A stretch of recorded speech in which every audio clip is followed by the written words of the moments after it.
Hello, welcome to Sumo biology online classes. कैसे हो बच्चे आप लोग। चलिए आज हम लोग बात करेंगे फिनाइल कीटोनूरिया की।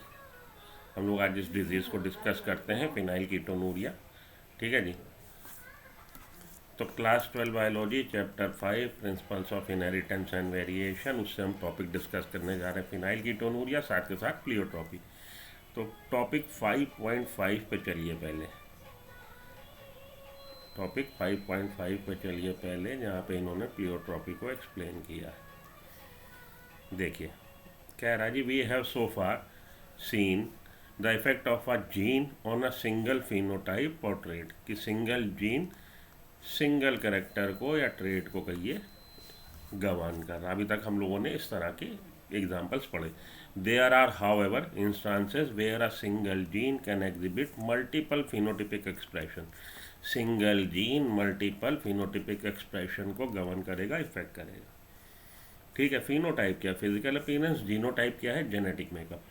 सच a gene is called pleiotropic gene. इस तरह का जीन जो कि मल्टीपल फिनोटिपिक एक्सप्रेशन को कंट्रोल करता है, इफेक्ट करता है, उसको हम लोग प्लियोट्रॉपिक जीन बोलते हैं। The underlying mechanism of pleiotropy in most cases is the effect of a gene on metabolic pathway.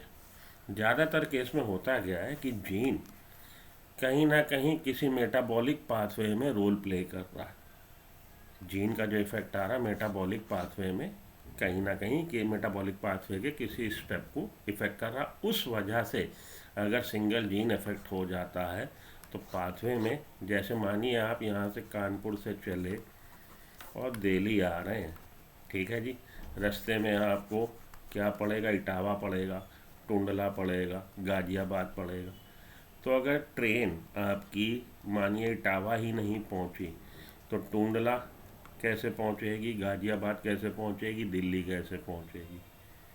ठीक है। अगर जीन यहाँ पे ये मेटाबॉलिक पाथवे है और जीन इफेक्ट हो गया, जीन से जीन क्या कर रहा है, ए प्रोडक्ट, ए जो हमारा सबस्ट्रेट है उसको बी में बदल रहा है, ए का कन्वर्जन बी में करा रहा है ये जीन का जो प्रोडक्ट है एंजाइम, वो एंजाइम केमिकल रिएक्शन के फलस्वरूप सबस्ट्रेट ए कन्वर्ट हो रहा है बी में, तो सबस्ट्रेट ए का कन्वर्जन बी में नहीं होगा अगर ये जीन इफेक्ट हो जाए, और बी का कन्वर्जन वहाँ पे कोई दूसरा एंजाइम है, एंजाइम 2, जो बी को सी में कन्वर्ट कर रहा है, और सी का कन्वर्जन डी में हो रहा है, यहाँ पे कोई एंजाइम एंजाइम 3 है।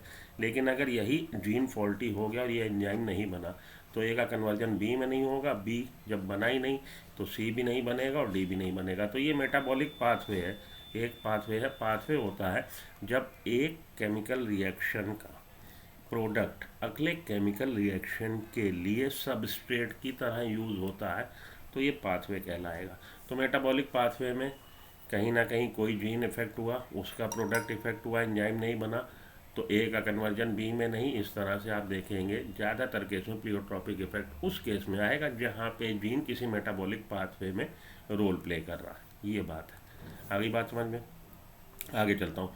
An example of this is the disease phenyl ketonuria. Phenyl ketonuria classical example है प्लियोट्रॉपी का, which occurs in humans. This disease is caused by mutation in the gene that codes for enzyme phenylalanine hydroxylase। आपसे ही पूछा जाता है कि phenyl ketonuria में वो gene effect जो हुआ है, उस जीन के इफेक्ट के फलस्वरूप कौन सा एंजाइम नहीं बन रहा, फिनाइल एनानिन हाइड्रोक्सिलेज नहीं बन रहा, सिंगल जीन म्यूटेशन के कारण ऐसा हुआ है। This manifests itself through phenotypic expression characterize by. तो इसका जो मैनिफेस्टेशन आएगा, जो ये घोषणा करेगा कि ये इफेक्ट हो गया, वो घोषणा किससे हो रही है, मल्टीपल फिनोटिपिक एक्सप्रेशन से हो रही है, जिसमें कि आपको क्या देखने को मिलेगा, मेंटल रिटार्डेशन, मानसिक रूप से कमजोर, and a reduction in hair and skin pigmentation. और हेयर और स्किन की पिगमेंटेशन जो है रिड्यूस हो जाएगी, क्योंकि मिलेनिन नहीं बनेगा। क्यों नहीं बनेगा वो हम लोग आगे देखते हैं। चलिए आ जाइए, अब हम लोग चलें ये अपना फिनाइल कीटोनूरिया पे। ये तो पहले उन्होंने बता दिया, अब हम लोग आ गए फिनाइल कीटोनूरिया पे। This inborn error, inborn effect है, मतलब हेरिडिटरी इफेक्ट है, सिंस बर्थ है। Inborn error of metabolism also inherited as autosomal recessive trait. Autosomal recessive trait का मतलब है कि रिसेसिव एलील की वजह से हो रहा है। तो फिनाइल कीटोनूरिया में, फिनाइल कीटोनूरिया रिसेसिव एलील की प्रेजेंस की वजह से होगा, और जब ये होमोजाइगस कंडीशन में होगा तभी ये अपना इफेक्ट दिखा पाएगा, क्योंकि रिसेसिव नेचर का। या तो ये जेनेटिक मेकअप, इंडिविजुअल कैरियर है, लेकिन नॉर्मल है, ये एब्सोल्युटली नॉर्मल है, ये इंडिविजुअल जीनोटाइप आपका कैरियर है, और ये वाला जो है अफेक्टेड होगा फिनाइल कीटोनूरिया से। तो हुआ क्या, एंजाइम नहीं बना, एंजाइम फिनाइल एनालिन हाइड्रोक्सिलेज नहीं बना, जिससे क्या हुआ, फिनाइल एनालिन का कन्वर्जन टायरोसिन में नहीं हुआ। As a result this phenylalanine is accumulated and converted to phenylpyruvic acid. तो एक रास्ता ब्लॉक हो गया, फिनाइल एनालिन का कन्वर्जन टायरोसिन में in the presence of enzyme phenylalanine hydroxylase, enzyme बना नहीं, तो फिनाइल एनालिन ये आपकी इकट्ठा होता चला जाएगा मतलब उस पेशेंट में, और अल्टीमेटली फिनाइल पायरुविक एसिड में कन्वर्जन और उसके डेरिवेटिव में कन्वर्जन होगा। Accumulation of this in brain results in mental retardation. इसका एक्यूमुलेशन मेंटल रिटार्डेशन कॉज करता है, इसी वजह से मेंटल फैसिलिटीज़ पूरी तरह से डेवलप नहीं होगी। These are also excreted through urine, urine में जब आएगा तभी इसको हम लोग फिनाइल कीटोनूरिया बोलेंगे। चलिए आइए एक दो बातें और देखते हैं, आपको एक्स्ट्रा बताता हूँ। आइए अब हम लोग अपने ये वाली जो देखते हैं, इसमें देखें आपको क्या मैं एक्स्ट्रा दे सकता हूँ। देखिए, तो यहाँ पे आपको एक्सप्लेन करने के लिए कि फिनाइल कीटोनूरिया में हो क्या रहा है, एक जीन इफेक्ट हुआ, वो जीन जो मेटाबॉलिक पाथवे का है, और उसकी वजह से फिनाइल कीटोनूरिया हो रहा है।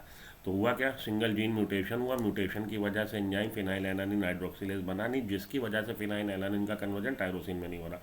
यहाँ पे मैंने ग्लाइकोलिसिस का स्लाइड उठाई है, और ग्लाइकोलिसिस को, ये है मेटाबॉलिक पाथवे।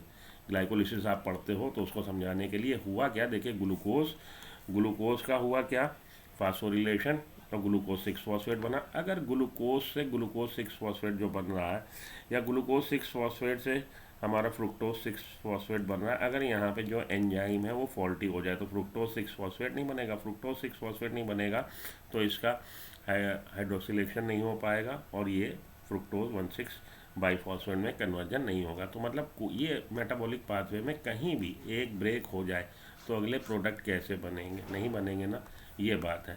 इसीलिए अब हम लोग देखते हैं फिनाइल एनालिन का जो मेटाबॉलिक पाथवे है, अब उसको देखते हैं।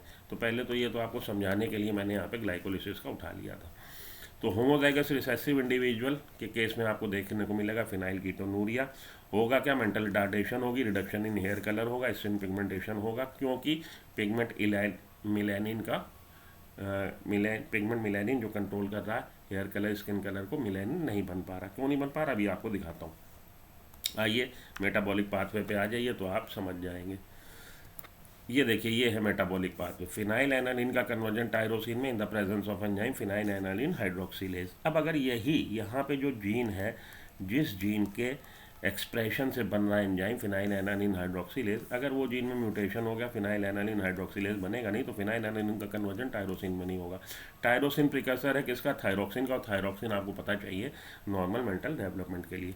तो यहाँ पे जब टायरोसिन ही नहीं बना तो टायरोसिन का कन्वर्जन थायरोक्सिन में कैसे होगा, शॉर्टेज हो जाएगी। टायरोसिन का कन्वर्जन टायरोसिन हाइड्रोक्सिलेज कर रहा है डोपा में, और डोपा का कन्वर्जन हो रहा है मिलेनिन में। डोपा से बन रहा है melanin in the presence of enzyme tyrosinase. तो ये आप मेरी ये जो है, चाहो तो आप इसको स्क्रीन कैप्चर करके पढ़ लीजिएगा, ये वाली पर्टिकुलर स्लाइड समझाने के लिए आपको बनाइए, पूछा नहीं जाएगा। पूछा आपसे केवल ये वाला स्टेप जाता है कि फिनाइल एनालिन का कन्वर्जन जो टायरोसिन में होता है, कौन सा एंजाइम है, एंजाइम है आपका फिनाइल एनालिन हाइड्रोक्सिलेज। ठीक है जी, वो नहीं बना तो ये नहीं बना, तो भैया ये नहीं बना प्रोडक्ट, ये प्रोडक्ट अगले केमिकल रिएक्शन में सबस्ट्रेट की तरह काम कर रहा है। टायरोसिन का कन्वर्जन डोपा में हो रहा है, डोपामिन का कन्वर्जन डोपामिन में हो रहा है, डोपामिन का कन्वर्जन नॉरएपिनेफ्रिन में हो रहा है। जब टायरोसिन ही नहीं बना तो ये आगे के कैसे बनेंगे, ये होता है मेटाबॉलिक पाथवे। और एक जीन फॉल्टी हुआ तो मल्टीपल इफेक्ट आएंगे। थायरोक्सिन की कमी की वजह से मेंटल फैसिलिटीज़ डेवलप नहीं हुई, मेलेनिन की वजह से आपका रिडक्शन इन स्किन पिगमेंटेशन और हेयर कलर में हो गया। ये है आपका फिनाइल एनालिन हाइड्रोक्सिलेज के बारे में, या फिनाइल कीटोनूरिया के बारे में जानकारी। अब प्लियोट्रोपिक जीन, वो जीन जो मल्टीपल फिनोटाइपिक एक्सप्रेशन को कंट्रोल करे। प्लियोट्रोपिक जीन है क्या होगा, मल्टीपल फिनोटाइप होगा। तो इससे रिलेटेड क्वेश्चन अब आप लगा लीजिए। उम्मीद करता हूँ फिनाइल कीटोनूरिया आपको क्लियर हो गया होगा। ठीक है जी, एक चीज़ और है आपसे एक्स्ट्रा आपको बता दूं, इसका जो जीन है वो क्रोमोसोम नंबर 12 पे होता है। This gene is present over the chromosome number 12। ये आपकी एनसीईआरटी के बाहर की एक दो चीज़ें मैंने आपको बताई ताकि आपको फील गुड फैक्टर आए। वीडियो को लाइक कर दीजिए, चैनल सब्सक्राइब कर लीजिए। मिलता हूँ ब्रेक के बाद। Good luck, goodbye, have a nice day, thank you.